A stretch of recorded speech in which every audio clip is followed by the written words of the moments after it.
बिस्मिल्लाहिर्रहमानिर्रहीम अस्सलाम वालेकुम। Myself Khizar Ahmed Usama MK preparation के प्लेटफॉर्म से आपसे मुखातिब हूँ। स्टूडेंट, आज के सेशन में हम डिस्कस करेंगे ट्रांसफ़र ऑफ हीट के बारे में। इससे पहले हम थर्मल प्रॉपर्टीज़ ऑफ मैटर के बारे में पढ़ चुके हैं, जिसके अंदर हमने देखा था कि किस तरह कोई मैटर जो है वो टेम्परेचर को या हीट को रिस्पॉन्ड करता है। आज के सेशन में हम डिस्कस करेंगे जो हीट है वो एक जगह से दूसरी जगह, एक बॉडी से दूसरी बॉडी में किस तरीके से, कितने तरीकों से ट्रांसफ़र होती है और उनके ट्रांसफ़र का मैकेनिज्म क्या होता है और उसकी एप्लीकेशंस क्या हैं। तो स्टार्ट करते हैं आज के सेशन को। सबसे पहले तो हम डिस्कस करते हैं कि हीट ट्रांसफ़र होती कैसे है, हीट ट्रांसफ़र के तरीके कितने हैं। तो अगर आप देखें कि किसी हॉटर बॉडी से कोल्डर बॉडी को जब हम किसी कांटेक्ट में लेके आते हैं तो हमेशा हॉटर बॉडी से जो हीट है वो ट्रांसफ़र होती है कोल्डर बॉडी की तरफ। अब इस हीट ट्रांसफ़र के बेसिकली तीन तरीक़ेकार हैं: कंडक्शन, कन्वेक्शन और रेडिएशन। कंडक्शन, कन्वेक्शन और रेडिएशन, हम इन तरीकों को, तीनों तरीकों को वन बाय वन जो है वो इसको समझने की कोशिश करते हैं। सबसे पहले है जी कंडक्शन ऑफ हीट। अब कंडक्शन ऑफ हीट क्या है? Conduction is the flow of the thermal energy heat through matter from places of higher temperature to the places of lower temperature without movement of the matter as a whole. यानी कि यहां पर जो difference है वो इस जगह पर है, without movement of the matter as a whole, कि पूरे का पूरा मैटर जो है या कोई मॉलिक्यूल जो है वो एक जगह से दूसरी जगह ट्रांसफर नहीं होता। उसके ट्रांसफर हुए बगैर जो एक हॉटर बॉडी से कोल्डर बॉडी का जो की तरफ जो टेम्परेचर का या हीट का जो ट्रांसफर है उसको हम कंडक्शन कहते हैं। यानी कि इसमें किसी तरह का कोई भी मैटर जो है वो ट्रांसफर नहीं होता। इसके मैकेनिज्म को देखते हैं। तो इसके मैकेनिज्म को समझने के लिए आप सिंपली इस एग्जांपल को देखें कि अगर आप एक मेटल रॉड को, किसी मेटल रॉड के एक सिरे को किसी कैंडल के ऊपर कर दें तो आप देखेंगे कुछ देर के बाद उस मेटल रॉड का जो दूसरा सिरा है वो भी हीट अप हो जाएगा।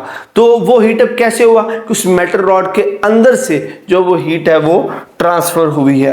वो कैसे ट्रांसफर हुई है उसके मैकेनिज्म की तरफ हम गौर करते हैं, देखते हैं कि ये कैसे ट्रांसफर होती है। तो उसको समझने के लिए हमें पता है काइनेटिक थ्योरी ऑफ मॉलिक्यूल में, काइनेटिक मॉलिक्यूलर थ्योरी में मैंने डिस्कस किया था कि जो सॉलिड्स होते हैं, याद रखिए जो कंडक्शन का प्रोसेस है ये सिर्फ सॉलिड्स में होता है। तो इन सॉलिड्स में जो एटम्स है या मॉलिक्यूल्स है वो आपस में क्लोजली पैक होते हैं और उसके साथ साथ ये एटम्स या मॉलिक्यूल्स है वो कॉन्टिन्यूस मोशन में होते हैं।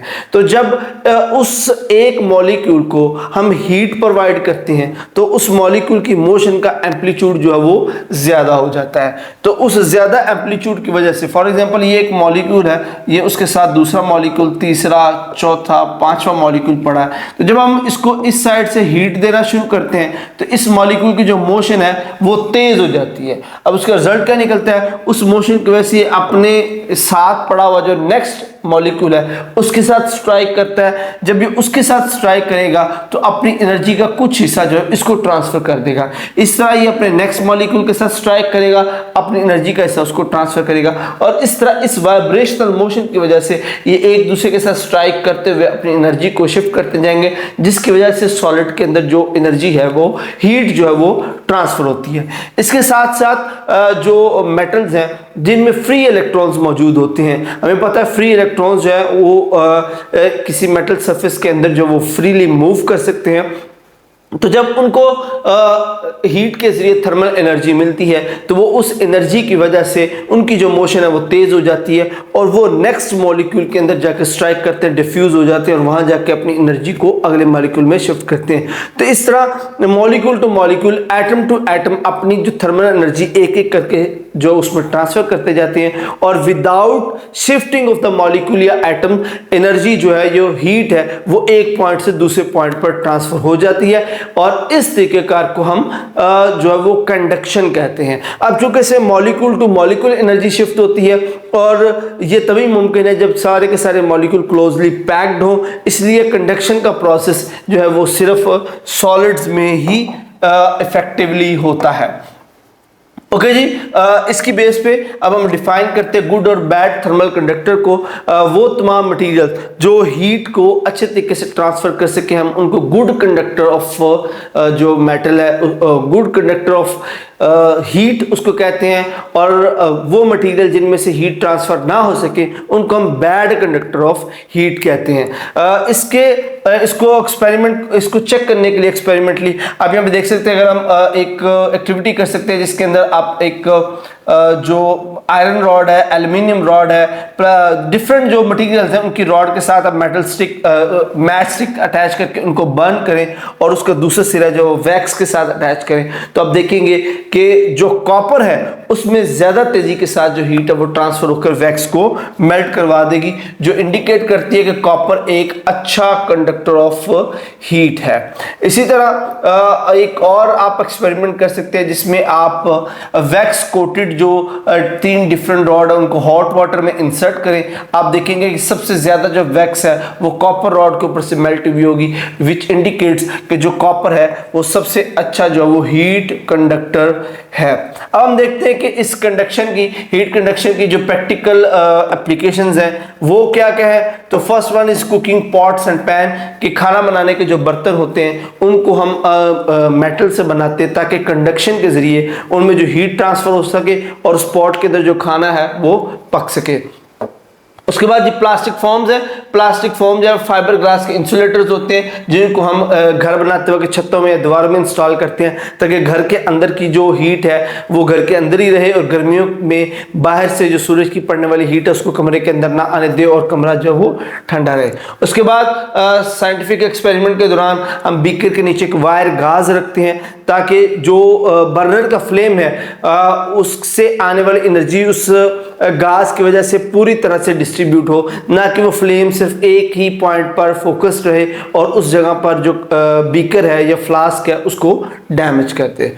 उसके बाद हमारे पास जो खाना पकाने के बर्तन हैं उनके जो होल्डर्स हैं हम उनको इंसुलेटर से बनाते हैं, उनको थर्मल इंसुलेटर से बनाते हैं जैसे लकड़ी या प्लास्टिक से, ताकि हम उन पैन्स को पकड़ सकें, उनको ग्रिप कर सकें, उनसे हमारे हाथों को नुकसान ना हो सके। उसके बाद वूलन क्लॉथ्स है, वूलन जो वूल है ये भी एक थर्मल इंसुलेटर है जिसकी वजह से जब हम वूलन क्लॉथ्स पहनते हैं सर्दियों के अंदर तो हमारे जिस्म के अंदर वाली गर्मी को अंदर ही रखती है और बाहर से जो ठंडा टेम्परेचर है जो सर्दी है उसको उसके अंदर नहीं आने देती। उसके बाद इग्लोज है, इग्लोज क्या है, ये बर्फ और स्नो से बनाए गए घर हैं जो अंटार्कटिका वाले इलाकों में जो है वो लोग बनाते हैं और ये इसलिए अच्छी तरह काम करते हैं कि जो आइस है वो एक इंसुलेटर के तौर पर काम करती है और इंटरनल एनर्जी को, इंटरनल हीट को अंदर ही रखती है और इस तरह जो बाहर का सख्त मौसम है उससे बचा जा सकता है। उसके बाद हमारे पास सोल्डरिंग आयरन है, सोल्डरिंग जो हम इलेक्ट्रिक सर्किट्स बनाते हैं उसके अंदर आपने देखा होगा कि वो सोल्डर मेटल को एक आयरन के जरिए हीट अप करके लगाया जाता है, तो वो भी कंडक्शन की वजह से ही है कि वो मेल्ट हो जाता है और उसके जरिए जो इलेक्ट्रिकल कनेक्शन है वो बनाए जाते हैं। उसके बाद जी हम बात करते हैं थर्मल कंडक्टिविटी की। थर्मल कंडक्टिविटी क्या है? Thermal conductivity of substance is a measure of the ability of the substance to conduct heat energy. जिस तरह इलेक्ट्रिकल कंडक्टिविटी होती है कि किसी मटेरियल की वो एबिलिटी जिसके जरिए उसमें से गुजरने वाले जो इलेक्ट्रिक करंट है उसकी सलाहियत का पता लगाया जा सकता है, इस तरह थर्मल कंडक्टिविटी का मतलब ये है कि किसी मटेरियल की वो एबिलिटी जो उसमें से हरारत को या हीट को गुजरने की सलाहियत के बारे में बताता है उसको हम थर्मल कंडक्टिविटी कहते हैं। अब थर्मल कंडक्टिविटी किन चीज़ों पर डिपेंड करती है उसको समझने के लिए लेट अस सपोज हमारे पास एक मेटल स्लैब है जिसका एक साइड जो वो हायर टेम्परेचर पर है, दूसरी साइड जो वो लोअर टेम्परेचर पर है, तो ऑब्वियसली हायर से लो साइड पर जो हीट है वो ट्रांसफर होगी। जो हीट है ट्रांसफर हो रही है वो किन फैक्टर पर डिपेंड करती है? First of all the difference of temperature जो उनके दरमियान, यानी कि इस साइड पर और इस साइड पर जो टेम्परेचर डिफरेंस है उस पर डिपेंड करती है। जितना ज्यादा टेम्परेचर डिफरेंस होगा उतनी ही ज्यादा जो वो हीट ट्रांसफर होगी, जितना टेम्परेचर डिफरेंस कम होगा उतनी ही थर्मल कंडक्टिविटी भी कम होगी। सेकेंडली ये डिपेंड करती है length of the rod L पर, यानी कि जितनी ज्यादा लेंथ होगी ऑब्वियसली थर्मल कंडक्टिविटी उतनी ही कम होगी, उसको उतनी ही ज्यादा ट्रेवल करना पड़ेगा और जितनी लेंथ कम होगी थर्मल कंडक्टिविटी उतनी ही ज्यादा होगी। उसके बाद जो थर्ड फैक्टर है that is the cross sectional area. अब जितना ज्यादा क्रॉस सेक्शनल एरिया होगा उसकी थर्मल कंडक्टिविटी उतनी ही कम होगी, क्योंकि उसमें ज्यादा हीट को जितना क्रॉस सेक्शनल एरिया ज्यादा होगा थर्मल कंडक्टिविटी भी ज्यादा होगी। ज्यादा क्रॉस सेक्शनल एरिया जो है वो ज्यादा हीट को ट्रांसफर करेगा। इसी तरह the nature of the material, के वो मटेरियल कौन सा है, यानी कि वो थर्मली कितना कंडक्टिव है, वो कितना अच्छा जो है वो हीट को ट्रांसफर कर सकता है उस पर। अब इन सारे रिलेशन को अगर हम कंबाइन करें तो जो heat transfer per unit time है ये प्रोपोर्शनल होगी एरिया के, चेंज इन टेम्परेचर के और लेंथ के, और इस प्रोपोर्शनलिटी साइन को खत्म करें यहाँ पे कांस्टेंट जो है वो के आ जाता है। अब अगर हम इस के कांस्टेंट को कैलकुलेट करना चाहते हैं फॉर एन आइडियल कंडीशन, तो उसके लिए लेट अस सपोज हमारे पास एक ऐसा केस है जिसके अंदर जो लेंथ ऑफ द कंडक्टर है वो 1 मीटर है, उसके cross sectional area 1 metre cube है, और जो टेम्परेचर डिफरेंस है वो 1 डिग्री सेंटीग्रेड या 1 केल्विन हो, और टाइम 1 सेकंड हो। तो इस सूरत हाल में जो के कांस्टेंट है वो इक्वल होगा उस एनर्जी के जो ट्रांसफर हुई है। Thus the thermal conductivity K of a substance is defined as the quantity of heat which flows through 1 square meter of area of the substance in 1 second when a temperature difference of 1 Kelvin is maintained across the thickness of 1 meter।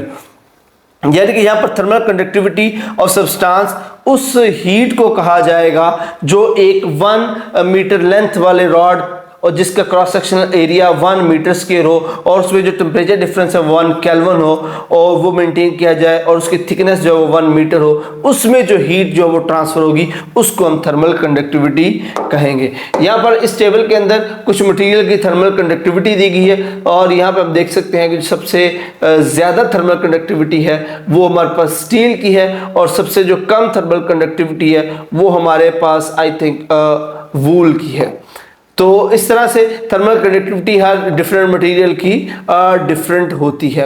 अच्छा, उसके बाद दूसरी type of heat transfer है जिसको हम convection कहते हैं, convection of heat. Convection जो है वो बोथ लिक्विड एंड गैसेस दोनों में होती है। अब ये होता क्या है, the transfer of heat from one place to another by the bulk motion of the fluid is called convection, यानी कि bulk motion of the fluid.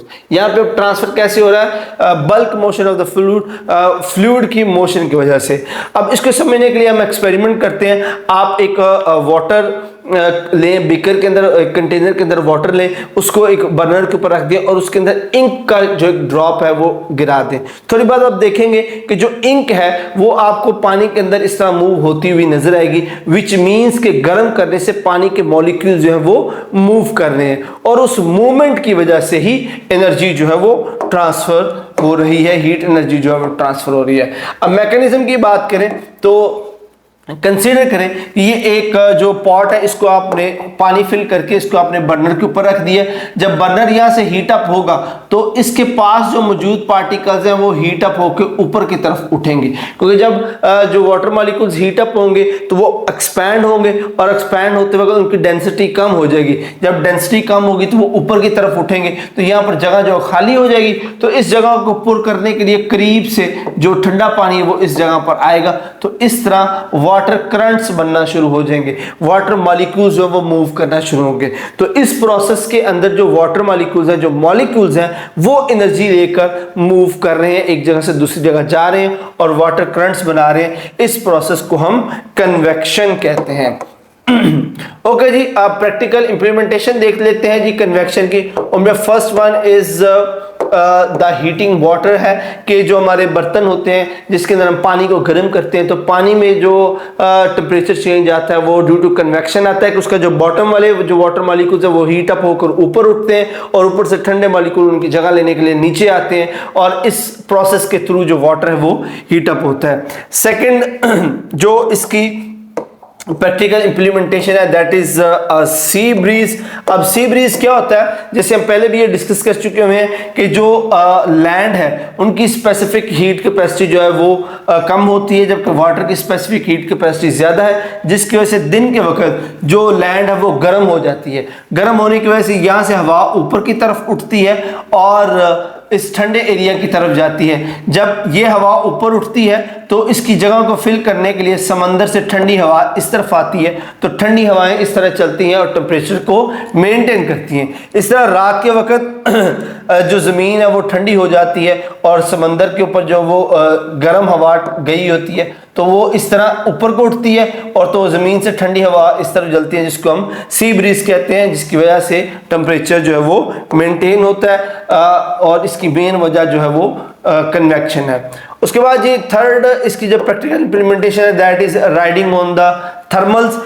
Thermals कहते हैं जब ज़मीन से हवा गर्म होकर ऊपर उठती है तो एयर करंट्स बनते हैं, उन एयर करंट्स को हम थर्मल्स कहते हैं। और उन एयर करंट्स यानी कि हवा के उन भाव को इस्तेमाल करते हुए जो ग्लाइडर्स हैं उसके ऊपर ग्लाइड करते हैं, कुछ परिंदे भी इसके ऊपर जो वो ग्लाइड करते हैं, वो भी कन्वेक्शन की वजह से ही होती हैं।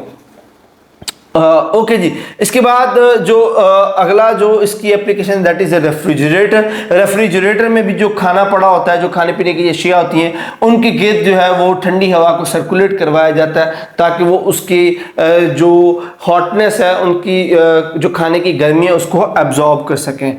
उसके बाद जी घर की वेंटिलेशन, इसके अंदर भी वही तरीकाकार इस्तेमाल किया जाता है कि जो गर्म हवा है वो गर्म होकर चिमनी के जरिए ऊपर उठती है, जिसकी जगह लेने के लिए बाहर से ठंडी हवा अंदर आती है और एज अ रिजल्ट जो टेम्परेचर है घर के अंदर का वो मेंटेन रहता है। अच्छा जी, उसके बाद जो लास्ट इसका तरीकाकार है ट्रांसफर ऑफ हीट का that is radiation of heat, यानी कि रेडिएशन के जरिए जो वो हीट ट्रांसफर होती है। अब इसके लिए आप अंडरस्टैंड करें, फॉर एग्जांपल आप कैंप फायर में आग के करीब बैठे हुए, तो आप थोड़ा सा आग के फासले बैठे हैं तो थोड़ी देर के बाद आपको आग से जो हीट है वो महसूस होना शुरू होगी। अब ये जो हीट है ये कंडक्शन की वजह से नहीं है, क्योंकि दरमियान में हवा है और हवा जो है वो एक बैड कंडक्टर है, तो ऑब्वियसली कंडक्शन की वजह से हीट आप तक नहीं पहुंच सकती। और ना ये कन्वेक्शन की वजह से है, क्योंकि हवा जब गर्म होती है वो ऊपर को उठती है, ना कि सामने की तरफ चलती है। तो फिर ना ये कंडक्शन है ना ये कन्वेक्शन है, तो किस तरह से वो हीट आप तक आ रही है? तो इस तरीकाकार जिसमें ना तो कोई मीडियम इन्वॉल्व ना हो, इस तरीकाकार को हम रेडिएशन कहते हैं। जैसे सूरज से आने वाली जो गर्मी है वो खला में से, एटमॉस्फेयर में से गुजर के आती है, बट एटमॉस्फेयर में किसी तरह का कोई मीडियम नहीं है, तो वहां से जो एनर्जी है जो ज़मीन तक आती है, ज़मीन अब्जॉर्ब करती है और हर चीज़ जो गर्म हो जाती है, और उसके पीछे जो फिनोमेना है वो रेडिएशन है। रेडिएशंस की वजह से जो सूरज से जो एनर्जी है वो ज़मीन तक आती है। अब इसमें होता क्या है, ये किस तरह से आती है? तो इसके पीछे जो फिनोमेना है वो इलेक्ट्रोमैग्नेटिक वेव्स का है। जब चार्ज पार्टिकल को एनर्जी मिलती है तो चार्ज पार्टिकल वाइब्रेंटली मूव करते हैं, तो उसकी वजह से मैग्नेटिक वेव्स, इलेक्ट्रोमैग्नेटिक वेव्स जो है वो रिलीज होती हैं, और यही इलेक्ट्रोमैग्नेटिक वेव्स जो हैं वो रिस्पॉन्सिबल है हीट को विदाउट मीडियम ट्रांसफर करने का, और यही इलेक्ट्रोमैग्नेटिक वेव्स जो है वो रेडिएशन को ट्रांसफर करती हैं। अब हर हॉट ऑब्जेक्ट जो है वो रेडिएट करता है, हर हॉट ऑब्जेक्ट रेडिएशंस के थ्रू जो हीट एनर्जी है वो ट्रांसफर करता रहता है। इवन कि ह्यूमन बीइंग्स भी जो रेडिएशन है वो रेडिएशन के जरिए जो हीट है वो अमिट करते रहते हैं, बट हम इसको देख नहीं सकते क्योंकि ये अल्ट्रावायलेट रीजन में होते हैं, और अल्ट्रावायलेट रीजन जो है वो विजिबल नहीं होता, तो इसलिए जो रेडिएशंस है हम उनको देख नहीं पाते बट फील कर पाते हैं। अच्छा जी, उसके बाद हमारे पास एक और इसके रिलेटेड टर्म आ जाती, that is good and bad emitter and absorber.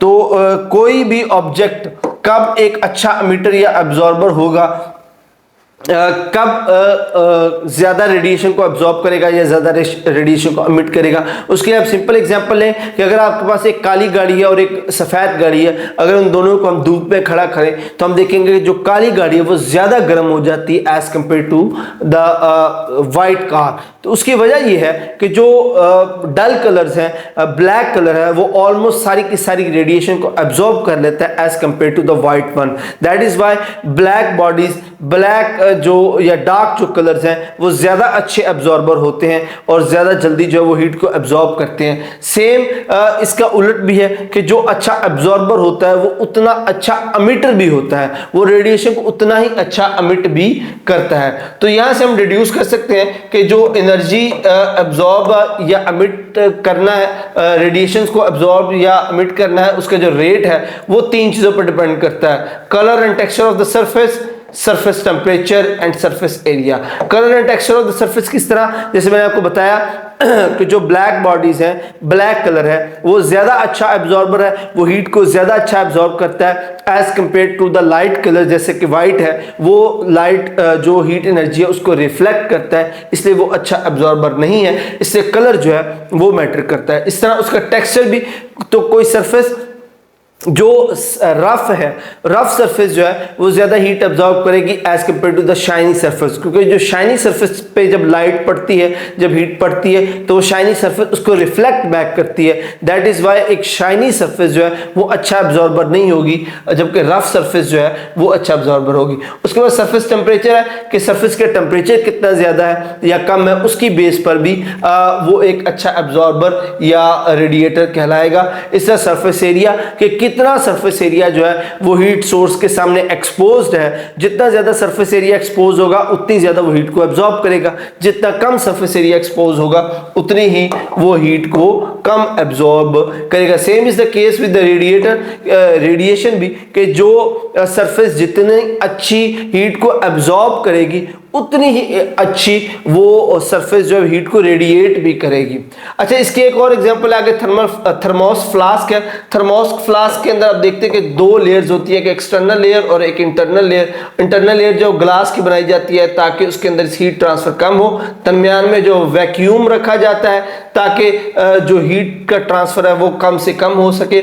और इन 2-3 वजूहात की वजह से जो थर्मस फ्लास्क होती है उसके अंदर जो भी लिक्विड मौजूद होता है, अगर वो गर्म है तो वो गर्म ही रहता है, अगर वो ठंडा है तो वो ठंडा ही रहता है, क्योंकि दरमियान में 2 लेयर्स के दरमियान में वैक्यूम होता है जिसकी वजह से जो हीट है वो ट्रांसफर नहीं हो पाती है। अच्छा जी, उसके बाद लास्ट हमारा टॉपिक है ग्रीन हाउस इफेक्ट और ग्लोबल वार्मिंग का। तो ग्रीन हाउस इफेक्ट क्या होता है, जो जमीन सूर्य से आने वाली जो एनर्जी, हीट एनर्जी है, उनमें से ऑलमोस्ट जो 26% एनर्जी है वो क्लाउड्स जो है वो क्लाउड से रिफ्लेक्ट बैक हो जाती है, और 19% जो एनर्जी है वो क्लाउड्स और एटमॉस्फेयर जो वो एब्जॉर्ब कर लेता है। जब सूर्य से एनर्जी आती है तो हमारे एटमॉस्फेयर के ऊपर से ही कुछ एनर्जी रिफ्लेक्ट बैक हो जाती है, कुछ एनर्जी जो है वो एटमॉस्फेयर जो है वो एब्जॉर्ब कर लेता है, और बाकी जो रिमेनिंग एनर्जी है वो पहुंचती है सरफेस ऑफ अर्थ के ऊपर। जब ये एनर्जी सरफेस ऑफ अर्थ पर आती है तो सरफेस उसको एब्जॉर्ब कर लेती है, और जब सरफेस उसको एब्जॉर्ब करती है और कुछ जो एनर्जी है वो सरफेस से टकराकर वापस जाती है, तो रिजल्ट क्या निकलता है, सरफेस से टकराकर जाने वाली एनर्जी जो है वो इस एटमॉस्फेयर के अंदर ही ट्रैप हो जाती है। इसी तरह जो एनर्जी एटमॉस्फेयर में एब्जॉर्ब हुई है वो एटमॉस्फेयर भी उसमें से कुछ पार्ट ऑफ एनर्जी को रिफ्लेक्ट बैक करता है। तो इस तरह ये जो हीट है वो यहाँ पर थोड़ी सी ट्रैप हो जाती है, जिसकी वजह से इस इफेक्ट को हम ग्रीन हाउस इफेक्ट कहते हैं। और इसी इफेक्ट को जो इस्तेमाल किया जाता है प्लांट्स के ग्रीन हाउस में, जिसमें आप देखते हैं ग्रीन शीट लगाकर प्लांट्स के अंदर जो टेम्परेचर है उसको मेंटेन किया जाता है, जो ह्यूमन लाइफ के सर्वाइवल के लिए ज़रूरी है, ताकि ग्लोब के ऊपर एक टेम्परेचर जो है मेंटेन रहे।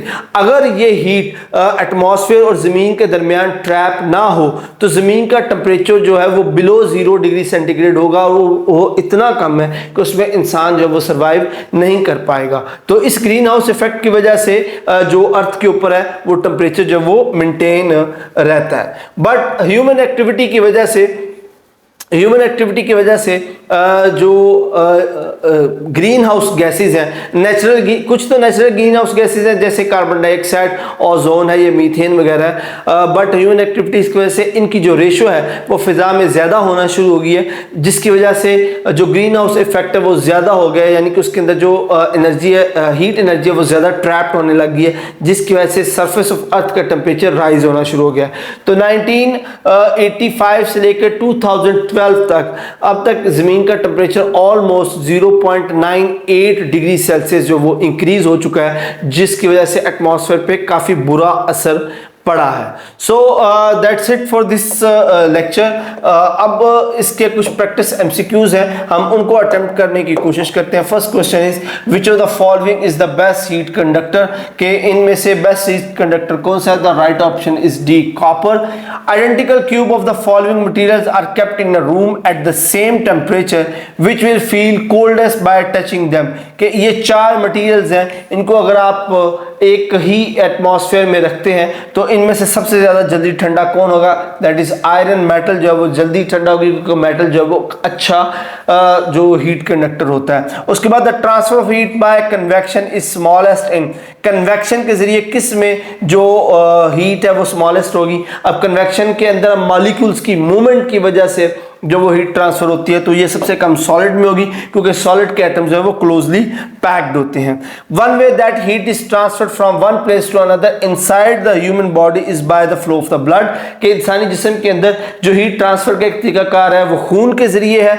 Which one of the following heat transfer process best describe this action, कि कौन सा हीट ट्रांसफर प्रोसेस जो है वो उसको बेहतर एक्सप्लेन करता है? दैट इज कंडक्शन, क्योंकि ये थर्मल कांटेक्ट की वजह से जो हीट ट्रांसफर होती है इसलिए हम इसको कंडक्शन से बेहतर एक्सप्लेन कर सकते हैं। उसके बाद जी the best absorber of radiation is a body whose surface is, तो डल ब्लैक जो सरफेस होगी वो सबसे ज्यादा जो है वो हीट रेडिएशन को अब्जॉर्ब करेगी। उसके बाद ये हमारे पास है the mode of transfer of heat which does not require a material medium, कौन सा हीट ट्रांसफर का मोड है जिसको किसी मीडियम की जरूरत नहीं होती? That is radiation. रेडिएशन के लिए किसी हीट मीडियम की जरूरत नहीं होती। विच of the following has the highest thermal conductivity, तो वाटर, वुड, वूल और एयर में थर्मल कंडक्टिविटी किसकी ज्यादा है? तो सबसे ज्यादा जो है वाटर की होगी।